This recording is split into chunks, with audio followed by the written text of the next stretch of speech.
Bonjour à tous. Alors, je suis rentré de mes petites vacances et je constate que le pays est à feu et à sang à cause de la réforme des retraites. Le 19 janvier, 1,2 million de personnes manifestaient dans toute la France leur hostilité à l'égard de la réforme des retraites. 2 millions selon la CGT. Le 31 janvier, le ministère de l'Intérieur en dénombrait 1,3 million.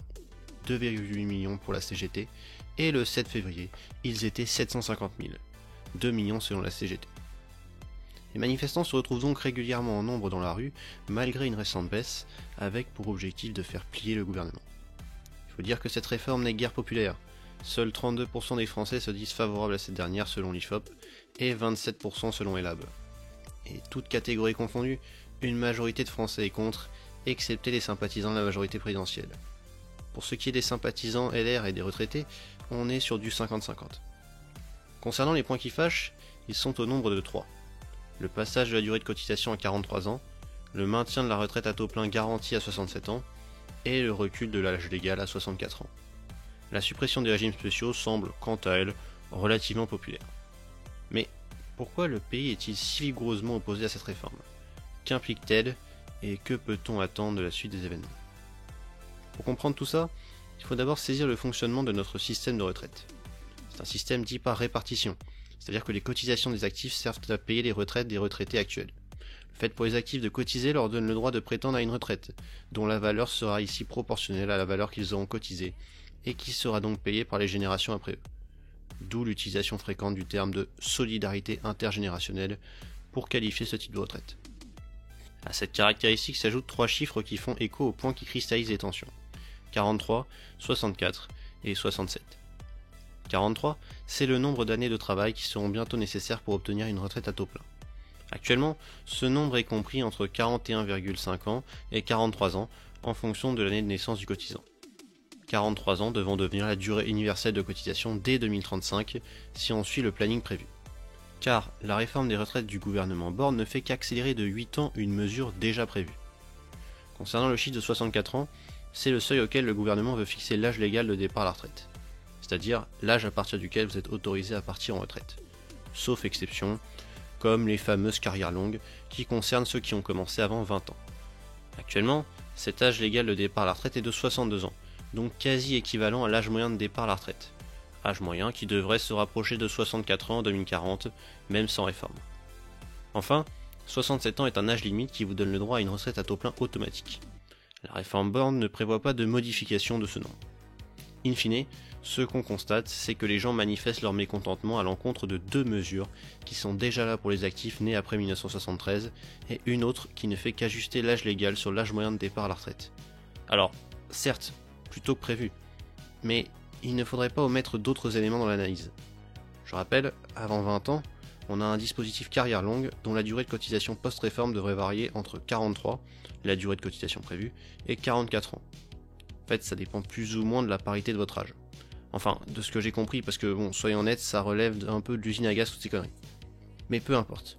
Ce qu'il faut retenir, c'est que, pour ceux qui ont démarré avant 20 ans, 43 à 44 années de cotisation suffiront. Ceux qui ont démarré à 20 ans pourront quant à eux partir dès qu'ils auront cotisé 43 ans selon Elisabeth Borne. Même si avant, ça devait ne pas être avant 64 ans. Enfin, ceux qui ont commencé à travailler après 21 ans pourront partir à la retraite à taux plein dès qu'ils auront cotisé 43 ans, soit de toute façon après 64 ans. In fine, la réforme du gouvernement n'impacte donc quasiment pas ceux nés après 1973 au sujet des questions qui fâchent. Tout est déjà dans la loi pour ces gens-là. Donc les petits jeunes qui manifestent, désolé, mais vous avez déjà perdu. Mais ces exemples montrent aussi à quel point la fixette sur l'âge légal relève presque de l'absurdité. Beaucoup d'entre vous se disent peut-être derrière leur écran « De toute façon, droitard fragile, c'est trop un salaud, je suis sûr qu'il est contre la retraite à 60 ans. » Mais à vrai dire, j'en ai absolument rien à foutre que les gens puissent partir à 60 ans. Je comprends tout à fait que ceux qui ont commencé plus tôt partent plus tôt. L'important pour moi, c'est la durée de cotisation, pas ce foutu âge légal. C'est pour ça que je trouve aussi bien absurde le choix du gouvernement que l'obsession des manifestants pour cette question. Alors, certains me rétorqueront « Oui, mais tu oublies de prendre en compte ceux qui partent à la retraite sans avoir cotisé suffisamment, donc ils ne prennent pas leur retraite à taux plein. » Bon, déjà, qui fait ça? Je rappelle qu'1 an de cotisation en moins, c'est une décote de 2,5 points sur les 50% que vous êtes censé toucher de vos 25 meilleures années de salaire brut. Mais bon, admettons que ces gens existent. Eh bien, pas de problème, qu'ils partent plus tôt. C'est leur choix après tout. Qu'on fixe l'âge de légal de départ à la retraite à 60 ans et qu'on n'en parle plus. Non, attendez, vous savez quoi? Je propose même 55 ans.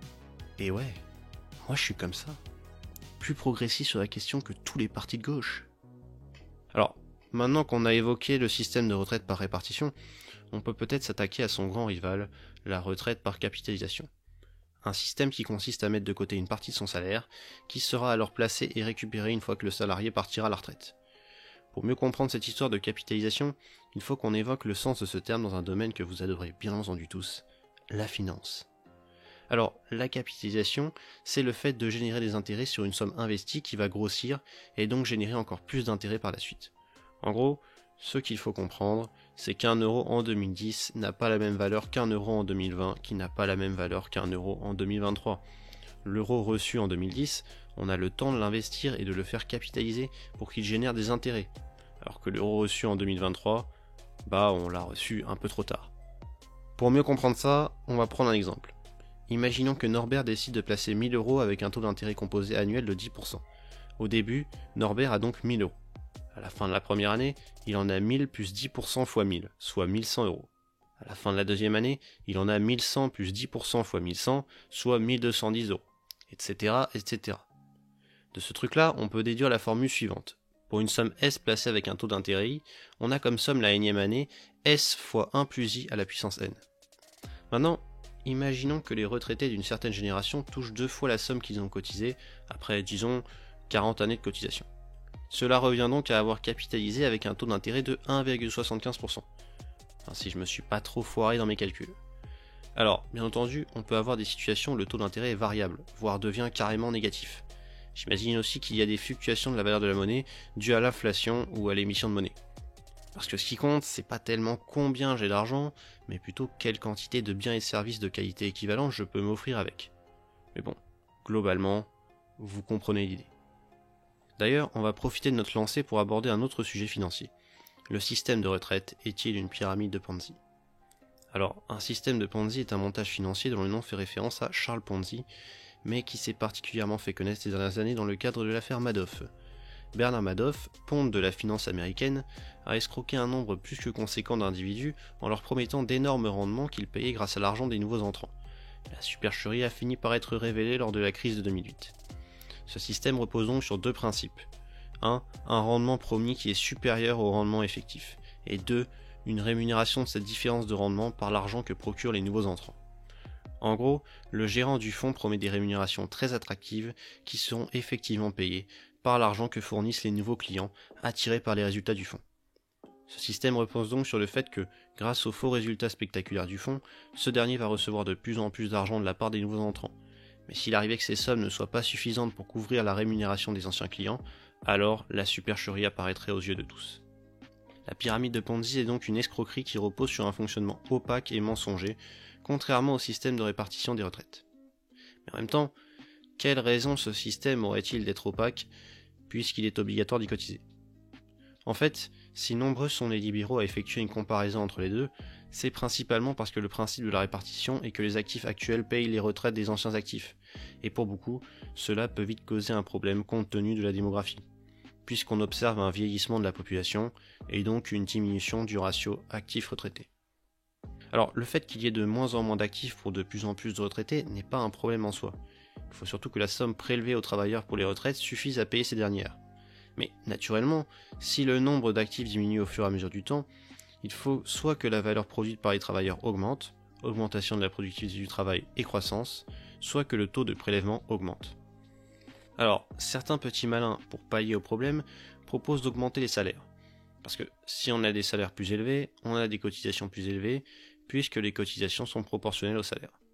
Sauf que bon, déjà, qui dit augmentation de la valeur monétaire du salaire ne dit pas augmentation du salaire réel, et donc du pouvoir d'achat.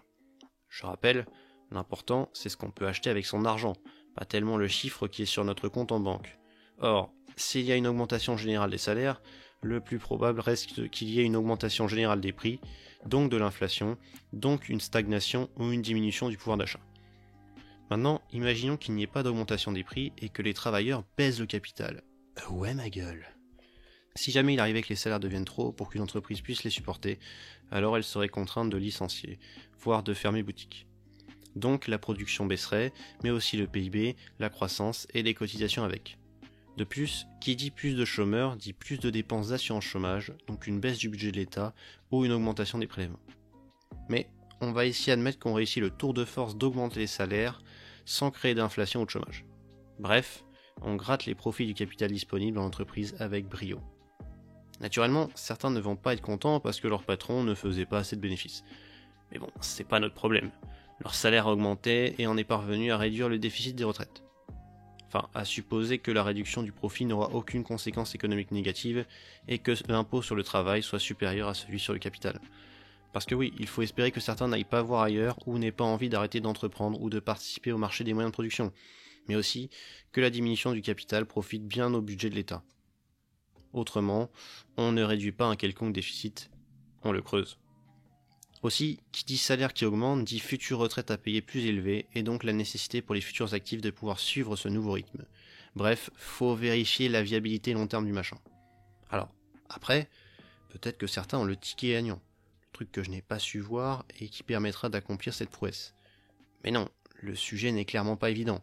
À moins de partir du postulat que les salaires sont maintenus volontairement trop bas, une augmentation des salaires impliquerait plein de questions auxquelles il faut répondre. Maintenant, d'autres petits malins de la NUPES, pour ne pas les citer, proposent de taxer les milliardaires de seulement 2 petits pourcents pour combler le déficit annuel des retraites. Pour affirmer cela, ils se basent sur un rapport de l'ONG Oxfam. Seul problème de ce rapport, c'est que Oxfam n'a vraisemblablement pas fait appel à un économiste pour le relire. En effet, en économie, on distingue les stocks et les flux. Le patrimoine, c'est un stock, le revenu, un flux. 545 milliards, les gars d'Oxfam, c'est le patrimoine des milliardaires, pas leur revenu annuel. Donc comment vous faites pour combler un déficit annuel de 12 milliards avec une taxe de 2 putains de pourcents sur le patrimoine des milliardaires? En fait, la préconisation du rapport est complètement incohérente. Si c'est une taxe sur le revenu annuel des milliardaires, on sait que ce revenu est largement inférieur aux 545 milliards de patrimoine, donc on aura moins de 12 milliards de recettes par an. Et si c'est une taxe annuelle sur le patrimoine, eh bien, vu que ce patrimoine est variable, cette taxe ne rapportera jamais 12 milliards tous les ans. Ça dépendra des fluctuations de la valeur du patrimoine, des revenus des milliardaires et de ce qu'on ponctionne. Parce que oui, si on prend 12 milliards sur les 545, il n'en reste plus que 533. Va donc falloir espérer que les milliardaires gagnent beaucoup plus que ce qu'on leur prend chaque année, parce que sinon, à un moment, on risque d'être à court. En réalité, quitte à étudier une taxe sur les plus riches, Oxfam aurait pu se pencher sur les travaux de Piketty, qui estime qu'en dessous d'un taux marginal d'imposition de 80%, on n'observe pas de diminution des recettes de l'État due à un effet repoussoir de l'impôt. Mais quelle importance de faire le travail bien? Suffit juste de dire qu'on doit taxer les riches d'un tout petit pourcentage, et la fusée démagogique repart. Alors, je voudrais m'arrêter sur un autre argument d'un insoumis, Éric Coquerel. Selon lui, forcer l'égalité homme-femme à poste égal et temps de travail égal comme en Islande permettrait d'augmenter les salaires, donc les cotisations à hauteur de 8 milliards. Alors, j'ai pas trouvé grand chose dans la littérature économique à ce sujet, mais j'ai fait un petit calcul dans mon coin pour vérifier son affirmation. J'ai pris le chiffre de l'Observatoire des inégalités qui affirme que, à métier et temps de travail équivalent, les femmes touchent 5% de moins que les hommes. J'ai aussi pris le revenu annuel en équivalent temps plein des femmes, soit 19 000 net et 28 000 super brut. Alors oui, je rappelle pour certains, mais le salaire brut en économie, on s'en branle. Mais alors, on s'en branle d'une puissance. Ce qui compte, c'est le salaire versé par l'entreprise et le salaire reçu par le salarié. Entre les deux, les cotisations patronales peuvent être inférieures ou supérieures aux cotisations salariales, on s'en branle. Mais passons. Donc je disais qu'on a ces deux chiffres et environ 15 millions de femmes qui travaillent. Et on va supposer que leur salaire à toutes, suite à la loi, augmente réellement de 5%. En réalité, ce ne serait probablement pas le cas, parce que toutes les femmes n'occupent pas de poste qui est un équivalent masculin qui puisse servir d'étalon. Mais bon, peu importe. In fine, on a donc une augmentation annuelle de toutes les cotisations confondues d'environ 20 milliards. Avec mes hypothèses généreuses, je rappelle. Mais donc, le chiffre que balance Coquerel paraît cohérent, même si, encore une fois, il ne donne pas sa source. Et surtout, tout ça suppose une grosse hypothèse, celle que le salaire des femmes est artificiellement maintenu en dessous de son niveau réel, qui est équivalent au salaire des hommes. Car si ça se révélait ne pas être le cas, on risquerait d'avoir, en plus de l'augmentation du salaire des femmes, une diminution du salaire des hommes. Ou alors, on pourrait se retrouver dans le scénario vu précédemment sur l'augmentation des salaires. Aussi, si le salaire des femmes était réellement maintenu en dessous de celui des hommes par pur sexisme, alors que les femmes seraient très compétitives sur le marché du travail. Pour une productivité équivalente, elles coûteraient moins cher, et pour un coût équivalent, elles auraient une productivité supérieure à celle des hommes. Cette situation signifierait que les entreprises qui embauchent des femmes plutôt que des hommes auraient des bénéfices supérieurs. C'est ce qu'explique l'économiste Solomon William Polacek dans un papier sur les inégalités salariales. Pour lui, ce sont principalement les institutions publiques et les monopoles qui peuvent s'offrir le luxe de discriminer. Une entreprise sur un marché hautement compétitif ne pourrait pas s'adonner à de si basses considérations. Une autre proposition faite par les libéraux cette fois-ci est celle de la réduction des pensions de retraite actuelles. Il faut dire que ceux qu'on surnomme les boomers vont apparemment toucher en retraite 2 fois plus que ce qu'ils ont cotisé, là où les plus jeunes, qui ne jouissent pas de la même prospérité économique que leurs aînés, craignent d'avoir un rendement plus proche d'eux. Et ça se matérialise en termes de niveau de vie. Depuis 1996, celui des retraités est supérieur à celui de l'ensemble de la population. Un clivage générationnel qui devient de plus en plus redondant dans notre pays et qui ne peut que ressortir à la lumière de cette réforme. Le gouvernement, dont l'électorat est relativement âgé, clame haut et fort qu'il faut sauver notre système de retraite, dont le socle est la solidarité intergénérationnelle. Solidarité qui, pour les actifs, ne va que dans un sens. D'où la proposition de certains de baisser les pensions actuelles. Chose que l'exécutif refuse de toute façon de faire. Mais soit, admettons qu'il accepte. Si le gouvernement peut baisser comme bon lui semble les pensions des retraités, alors qu'il leur avait promis un certain niveau de retraite il y a plusieurs décennies, pourquoi diantre voudrait-on encore cotiser avec un tel système ? Franchement, autant mettre fin à cette mascarade directement et inscrire dans la loi « On vous donnera ce qu'on a bien envie de vous donner ». Alors, j'ai bien conscience que la société dans laquelle nous vivons est aussi le théâtre de la confrontation entre différents groupes qui cherchent tous à se mettre l'État dans la poche pour servir leurs intérêts. Et que s'il faut inventer un impôt sur les dentiers pour baisser les pensions actuelles, eh bien, on l'inventera. Quoique, la CSG devrait suffire. Mais ce que je n'arrive pas à comprendre, c'est que, en plus de désigner un bouc émissaire, dont on voit bien avec les sondages qu'il est en réalité partagé en deux, cette façon d'approcher le problème évite encore et toujours la question du système de financement des retraites.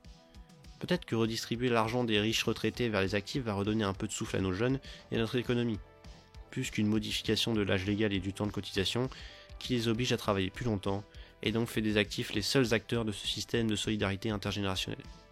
Mais pourquoi choisir cette façon d'approcher le problème ? Pourquoi ne pas taxer l'immobilier par exemple ? Pourquoi on a absolument besoin de jouer sur le terrain du gouvernement et d'admettre sa prémisse qui est que le système de répartition, c'est la panacée et qu'il est menacé ? Parce que oui, notre système de retraite n'est pas en danger. Certes, il est déficitaire, c'est-à-dire que les cotisations prélevées pour les retraites sont inférieures aux pensions à verser aux retraités. Mais l'État peut tout à fait combler le manque en prélevant sur le budget ou dans des caisses d'économie. Et une fois cette opération réalisée, on se rend compte que la part du PIB alloué aux retraites est relativement stable et qu'elle devrait le rester dans les prochaines années, selon les projections du Conseil d'orientation des retraites, le COR. En effet, pour le COR, c'est ce chiffre qui est le plus important. Alors, le COR n'évoque pas la répartition capital-travail et pourquoi elle serait négligeable dans le calcul. Probablement qu'il la considère fixe dans le temps en pourcentage du PIB, ou alors il y a tout simplement un truc que j'ai loupé. Mais pour faire simple, faut imaginer que le 15% du PIB pour payer les retraites, c'est un peu comme si on fixait le taux des cotisations retraite à 15%. Donc même si le PIB venait à augmenter, on prélèverait toujours 15% de ce dernier. Le fait de dire que nos retraites ne nécessiteraient que 15% du PIB chaque année, c'est donc bon signe. Ça veut dire que le taux de cotisation n'est pas amené à augmenter et va rester fixe, voire diminuer. Voici ce que dit le COR à ce sujet. À plus long terme, de 2032 jusqu'à 2070, malgré le vieillissement progressif de la population française, la part des dépenses de retraite dans la richesse nationale serait stable ou en diminution. Ce résultat peut sembler contre-intuitif au regard du vieillissement démographique attendu, qui viendra inéluctablement peser sur les dépenses de retraite futures, en alourdissant le nombre de retraités relativement au nombre de cotisants. Cette évolution démographique défavorable est contrebalancée, d'une part, par le recul de l'âge de départ à la retraite qui passerait de 62 ans à 64 ans du fait des réformes déjà votées, et, d'autre part, par la moindre augmentation du niveau de vie des retraités relativement aux actifs. Du fait de l'indexation du système de retraite sur les prix, la pension moyenne continuerait de croître en euros constants, mais moins vite que les revenus d'activité moyens, qui bénéficient des gains de productivité en sus de l'inflation. Le niveau de vie des retraités, rapporté à celui de l'ensemble de la population, serait ainsi compris en 2070 entre 75,5% et 87,2% contre 101,5% en 2019. La stabilisation-diminution de la part des dépenses de retraite dans le PIB a pour contrepartie la diminution relative et non absolue du niveau de vie des retraités par rapport à l'ensemble de la population. En nous faisant travailler plus longtemps, le gouvernement espère donc soit endiguer la baisse du niveau de vie des retraités, soit baisser la part des dépenses de retraite par rapport au PIB, donc le taux de cotisation, soit réduire le déficit de l'État et la dette. En tout cas, je ne vois que ça. Car, comme le souligne le rapport du corps, les dépenses sont loin d'être incontrôlées. Alors, attention, le fait que les dépenses pour le système de retraite en pourcentage du PIB diminuent peut tout à fait être la conséquence de l'augmentation du PIB ou de la baisse du nombre de retraités. C'est d'ailleurs probablement ce que cherche à faire le gouvernement. Mais rien ne nous empêche et ne vous empêche de choisir un arbitrage différent. Il n'y a pas une seule et unique réforme des retraites possible, celle que propose le gouvernement. De son côté, en tout cas, le ministère de l'économie explique que les effets directs de la réforme des retraites seront totalement réaffectés au solde des caisses de retraite. Cette réforme n'est pas faite pour financer la baisse des impôts de production, mais pour équilibrer le système des retraites à horizon 2030, tout en participant à l'amélioration de la croissance potentielle de la France par l'accroissement du niveau d'activité. Une activité supplémentaire nécessaire au respect de l'objectif de retour sous les 3% de déficit en 2027, tout en permettant de poursuivre des mesures favorables au financement de la transition écologique, à l'investissement des entreprises et au pouvoir d'achat des Français. Même si le ministre de l'économie expliquait il y a quelque temps que la réforme des retraites devait permettre de poursuivre la baisse des impôts et des taxes. Mais certains semblent estimer que si l'objectif est bien de redresser les comptes, alors augmenter la CSG, baisser les pensions de retraite ou augmenter les cotisations salariales se révélerait beaucoup plus efficace. Bref, cette réforme des retraites pose beaucoup de questions. Parmi ces questions, il y a celle du chômage. En effet, est-ce que le recul de l'âge légal va augmenter le nombre de chômeurs ? Eh bien, sur le long terme, la réponse est vraisemblablement non. En économie, on estime qu'il n'y a pas de quantité de travail qui soit fixe. L'argument malthusien du partage du travail n'y est donc pas particulièrement pris au sérieux. Il y a autant de besoins de production qu'il y a de demandes. Si on venait à estimer le contraire, en disant que l'augmentation du nombre d'actifs due à un report de l'âge de départ à la retraite est délétère pour l'économie, il faudrait alors aboutir à la même conclusion pour son augmentation due à l'immigration ou à une natalité plus élevée. Or, les faits contredisent ces thèses. En réalité, les pays avec le plus d'actifs sont bien souvent ceux avec un plus grand nombre d'emplois et une plus grande croissance. Maintenant, certains affirment que les personnes les plus âgées prennent des places qu'il vaudrait mieux libérer pour aider les jeunes à s'insérer dans l'emploi. Naturellement, cette hypothèse est fausse. Un ensemble d'études en 2010 ont montré que l'emploi des plus jeunes ne s'améliorait pas suite à une baisse de l'âge de départ à la retraite. C'est même le contraire. En effet, le fait qu'il y ait désormais plus d'inactifs ou moins d'actifs peut entraîner une hausse des prélèvements, donc du coût du travail, donc du chômage. Alors maintenant, beaucoup affirment que retarder l'âge de départ à la retraite n'a aucun sens, puisque la demande pour les actifs les plus âgés diminue et que beaucoup sont en inactivité avant le départ à la retraite. En effet, 40% des 55-64 ans sont inactifs, donc environ un dixième au chômage. Mais nombreuses sont les études qui affirment que l'employabilité de cette catégorie de la population dépend de l'âge de départ à la retraite, que plus on s'en rapproche et moins on les recrute, et que donc une augmentation de l'âge de départ pourrait stimuler leur embauche. Dans une autre étude, on peut lire que le recul de l'âge taux plein dans un marché du travail qui a souffert d'un manque d'emplois disponibles peut certes conduire à une réduction du chômage des seniors, mais conduira aussi à une augmentation du chômage des jeunes et de la population en général. Par contre, si le pays a déjà souffert d'une contraction de la population active, le recul de l'âge taux plein peut contribuer à la fois à l'augmentation de la population active et donc à la résolution des problèmes du système de retraite. Alors, je vous avoue que j'ai pas particulièrement accès à l'étude dans son intégralité, donc j'ai pas le détail. Mais en tout cas, si j'ai bien expliqué précédemment que le recul de l'âge de départ n'entraînait pas mécaniquement de chômage à long terme, il peut tout à fait en entraîner sur le court terme. Un document de l'OFCE prédit un taux de chômage qui augmente 5 ans après un recul de l'âge légal, pour ensuite diminuer et revenir à un niveau plus proche du niveau initial. Il reste néanmoins supérieur au niveau d'avant-réforme 10 ans après. Pour bien comprendre le sujet, il faut penser à rester vigilant et à ne pas confondre les notions de valeur absolue et de taux, mais aussi de chômage et d'emploi. En effet, dans son analyse sur la réforme des retraites de 2010, l'INSEE mentionne que la réforme a entraîné une hausse du chômage, mais aussi une hausse de l'emploi. En fait, une grande partie de ceux qui devaient partir à la retraite vont finalement ne pas y partir, et au lieu d'avoir le statut de retraité, ils vont donc être comptabilisés comme travailleurs, chômeurs ou simples inactifs. C'est pourquoi on peut avoir des situations où le chômage et l'emploi augmentent tous les deux. Aussi, le fait que le chômage augmente en valeur absolue ne signifie pas nécessairement que le taux de chômage, c'est-à-dire le rapport entre le nombre de chômeurs et la population active, va augmenter. Par contre, en l'absence de diminution de la population active, il est rare que l'augmentation du taux de chômage se fasse sans augmentation du chômage. Le sujet est donc relativement complexe et de nombreux paramètres sont à prendre en compte. Je vous enjoins donc à creuser de votre côté si vous voulez plus d'informations à ce sujet. Alors, on a vu précédemment les points qui fâchaient dans cette réforme. Macron ayant décidé d'abandonner sa retraite par points, qui était une réforme systémique, il s'est rabattu sur la classique réforme paramétrique avec modification de l'âge légal de départ à la retraite et durée de cotisation. Mais qu'en est-il du reste de la réforme? Que contient-elle? Eh bien, le texte de loi compte 20 articles dont on va faire rapidement un résumé. Article 1, suppression de la plupart des régimes spéciaux pour les nouveaux recrutés. Article 2, création d'un index senior pour les entreprises de plus de 300 salariés, censé évaluer les efforts en matière d'emploi des seniors. Article 3, abandon des réformes prévues dans le cadre de l'unification du recouvrement des cotisations sociales. Article 4, tableau des recettes et dépenses de l'ensemble des régimes obligatoires de base de la sécurité sociale. Article 5, l'objectif d'amortissement de la dette sociale par la CADES est fixé à 18 milliards d'euros pour 2023. 240 milliards ont déjà été amortis par la Caisse, il lui en reste 150 milliards. Article 6, en annexe figurent les prévisions de recettes et les objectifs de dépenses de la sécurité sociale, organismes liés et assurance maladie. Article 7, passage de l'âge légal de 62 à 64 ans et accélération du calendrier concernant le passage aux 43 annuités. Article 8, retraite pour carrière longue et extension de la retraite anticipée à certaines catégories. Article 9, critères de pénibilité. Article 10, revalorisation de la pension minimale, 85% du SMIC net, soit près de 1200 bruts, et la possibilité de compter du temps passé à s'occuper d'un proche malade comme des trimestres cotisés.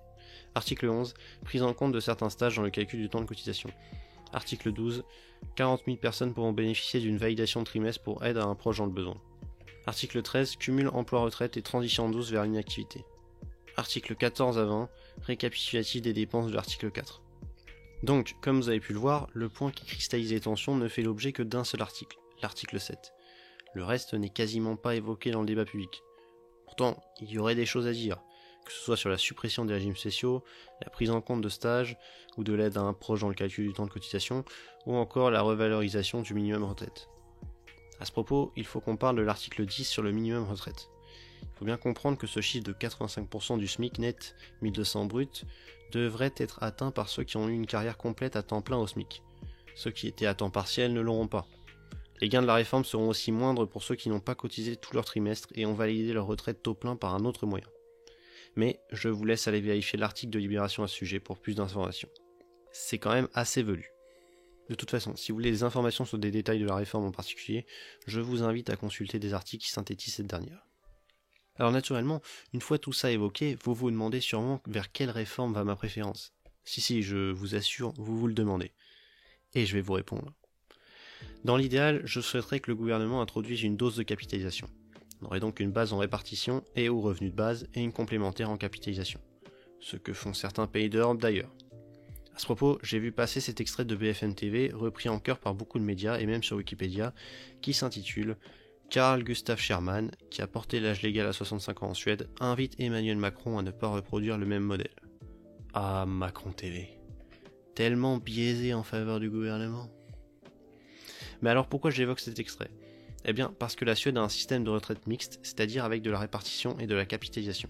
Système qui, pour le point, ne s'est pas avéré rentable, puisqu'une étude de la Caisse des pensions suédoise a montré que la réforme avait paupérisé les retraités. Mais alors, pourquoi je défends un tel système? Est-ce que je n'ai pas honte de vouloir appauvrir nos retraités? Suis-je un sadomasochiste?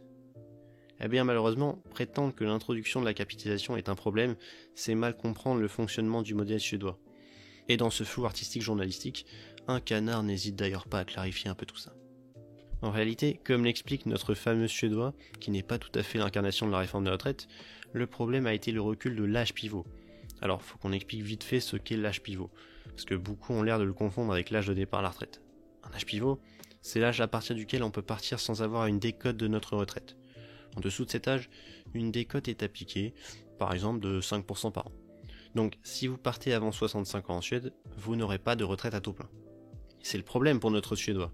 Les gens partent avant cet âge, soit par manque d'information, soit par flemme, visiblement. Et donc ils subissent une décote sur leur retraite. Alors, ce fameux monsieur nous enjoint à ne pas reproduire cette réforme et en faire une à la française. Mais moi j'aimerais quand même qu'on élucide un peu le mystère du modèle mixte suédois. Pour ça, on va donc se pencher sur un document publié par le corps à ce sujet. Dans ce dernier, on peut voir un graphe qui représente l'évolution du rendement de la répartition et de la capitalisation entre 2000 et 2016. Alors c'est un peu compliqué parce qu'en réalité il y a plein de caisses de capitalisation différentes, mais en gros, sauf pour les périodes de crise financière où le rendement devient négatif, on observe en général des rendements supérieurs à ceux de la répartition, qui elles génèrent des intérêts beaucoup plus stables. On a des 15%, 25% et même 35% en 2009, donc post-crise financière. Naturellement, je l'ai dit, cela s'accompagne de baisses lors des crises. Mais n'oubliez pas notre petit cours de finance de tout à l'heure. On capitalise une somme qui devient de plus en plus grosse au fur et à mesure des intérêts positifs générés. Somme à laquelle on rajoute aussi des cotisations chaque année. Certes, des baisses du taux de rendement peuvent avoir lieu, baisses dont la valeur semble spectaculairement élevée. 35%, non mais, vous vous rendez compte ? Oui, sauf qu'il ne faut pas s'attarder sur ça, et plutôt se concentrer sur la formule qu'on a vue tout à l'heure. Imaginons qu'en 2008, on a la somme S sur notre compte épargne retraite. Bam, crise, rendement de moins 35%. C'est la baise. On n'a plus que 0,65 S auquel on ajoute nos cotisations de l'année C. L'année suivante, plus 35%. On a donc 1,35 fois 0,65 S plus C, soit 0,88 S plus 1,35 C. On n'oublie pas d'ajouter des cotisations de l'année. On a alors 0,88 S plus 2,35 C. En 2010, on a un rendement de plus 10%, c'est-à-dire 1,1 fois notre somme précédente égale 0,97 S plus 2,59 C. On ajoute les cotisations de l'année, 0,97 S plus 3,59 C. En continuant comme ça jusqu'à 2016 et en continuant de supposer les cotisations constantes, on trouve 1,59 S plus 14,05 C. L'impact de la crise financière a donc été largement compensé durant cet intervalle de temps et on a plus que retrouvé la somme qu'on avait avant la crise de 2008. Et je ne parle même pas des cotisations.